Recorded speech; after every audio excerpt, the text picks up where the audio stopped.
I've exposed myself as a big The Castle fan on this channel, as a WoW player on this channel, and I think I'll also expose myself once more as a big fan of this. Wait. Yeah.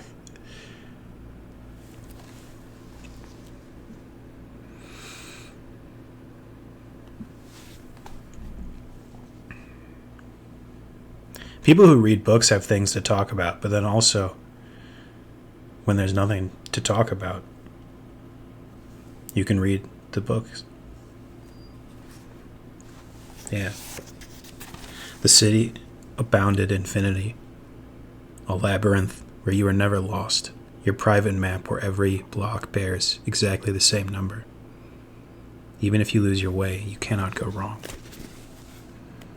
Everything, I think it takes years to really understand.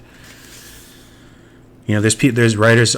A lot of writers are mysterious, and that's like such a bad thing. It's like in amateur writing, being mysterious usually means you have no idea what you're talking about, and it's like you really have to do it right to be a writer who just is willfully mysterious and doesn't like connect things perfectly, and keep your reader wanting to read to understand what it is you really mean. And that's not even a quote, that epigraph. It just starts the story, and it honestly takes time to understand why that really matters to this story.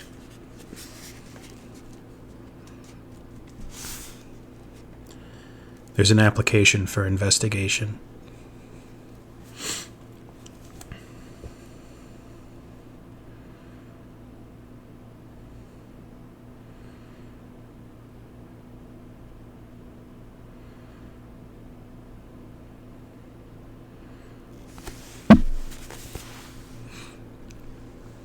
So the first page is page 5, basically. I pressed down the clutch and slipped the gear into low.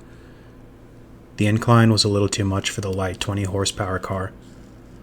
The surface of the street was not asphalt, but a rough-textured concrete with narrow grooves about 5 inches apart, apparently to prevent slipping. But they did not look as though they would be much help to pedestrians. The purposely rough concrete surface was covered with dust and tire shavings, and on rainy days, even if one wore rubber-soled shoes, it would surely make for difficult walking. No doubt the pavement was made in this way for cars. If so, the grooves every 5 inches would be very effective. When the drainage of the street was obstructed by melting snow and sleet, they looked as though they would be useful in channeling the water into the gutters. Yet there were few cars, despite the trouble taken to build such a road, since there were no sidewalks.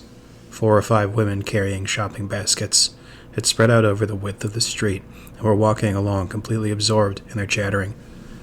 I sounded the horn softly and passed through them. Then, instinctively, I jammed on the emergency brake. A young boy, perched on one roller skate and imitating a horn, sailed around the curve and came sliding down toward me. On the left was a sharp rise with a high protective wall of stone blocks piled on top of each other. On the right was an almost perpendicular cliff, set off from the street by a minimally low guardrail and a ditch. I saw the drawn, pale face of the boy. He came sliding and tumbling down, as if he were holding the guardrail under his arm. My heart leapt, thumping, to my throat. I started to open the window with the thought of scolding the boy, but I flinched at the reproachful looks which the women cast at me. It would be easier to let him go on by, I supposed. It would be ridiculous if by agitating the women I found myself in the position of having to take responsibility for the boy's bruises. Nothing would jeopardize my situation more. They're trumping up some story against me. I had to be without blemish for the present, at least around here.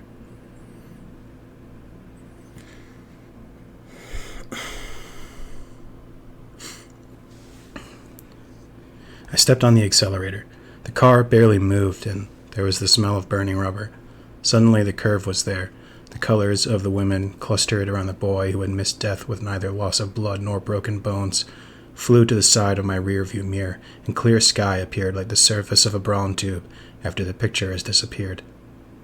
The stretch of road was flat, and a small bus station lay in a wide space, carved out of the hillside. There were benches with roofs to ward off the rain, a public telephone, and even a drinking fountain, beside a brick enclosure that perhaps was a flower bed in summer. Only a short distance beyond the station, the road rose sharply again. Immediately ahead stood a large signboard with a yellow background like a traffic sign. Unauthorized vehicles forbidden within these precincts.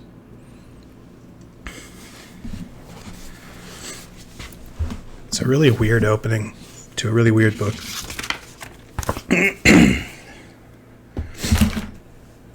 And it kind of, you kind of have to like look over it carefully to fully understand, which isn't always a good thing, right? When the details of the scene are kind of really specific and it's hard to kind of get the mental image going in your head. But weirdly, I think Kobo Abe manages to both be mysterious and like mislead his readers kind of, and then also to be really specific and have lots of really conspicuous detail without destroying the mood of the book, without destroying the idea, and it kind of ties into the humor and the intellect of the books, and also how they're always a lot of his books are very spatially driven. I think there was like a Vice article which honestly inspired me probably years ago to pick up this author, that described his, that there's almost a video game like quality to his writing, and I would say that that's, similarly to how cinema affected writers in the early 20th century. And this is obviously a writer from that time, not from a time of video games. The latest is into the mid 20th century. It was very spatial.